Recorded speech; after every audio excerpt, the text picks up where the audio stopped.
Hello, this is Ron Paul with your weekly update for Monday, September 20th. Justice for the J6 rally, a setup or a Psy-Op? A few dozen protesters showed up to last weekend's Justice for J6 rally in Washington, D.C. That did not stop the authoritarian Washington Beltway establishment from spending millions to again turn the area into a fortress, complete with a militarized Capitol Hill police force and an army of undercover FBI agents. The protesters were easily outnumbered by reporters desperate for another insurrection story and by police officers who looked like they were ready for a military combat. Of the reported 4 people arrested at the event, one turned out to be an undercover FBI agent who was then escorted to safety by police after showing his badge. As conservative commentator Dinesh D'Souza tweeted, the comedy of the event was that there were so many undercover cops, they were arresting each other by accident. Earlier, former President Trump warned that the rally was a setup by an FBI Homeland Security Department and Capitol Hill police. Eager for more trophies in their war against insurrectionists, he advised people to avoid the event, and it appeared his advice was taken.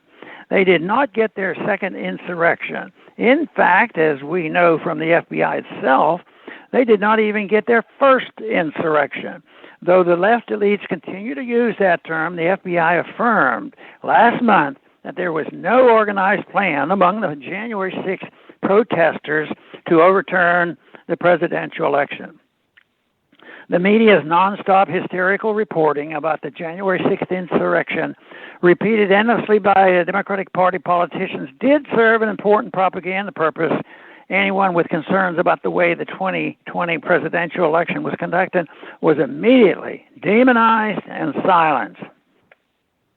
But to me, it seems a little too obvious that Biden backers and their allies in the deep state would hold a fake rally just to set up more insurrectionists to be arrested. It's possible that they believe conservatives and Trump supporters are dumb enough to walk into a trap or perhaps another trap, but I find it unconvincing. Authoritarians must be able to point to the enemy to consolidate their power.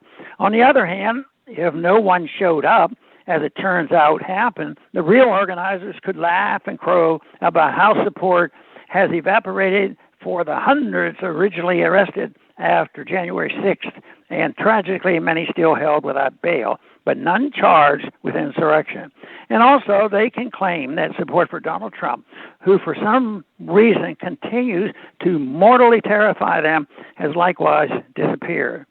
Maybe that's just a crazy conspiracy theory, but then again, anyone claiming just a few weeks ago that Biden would implement a vaccine mandate was also considered crazy.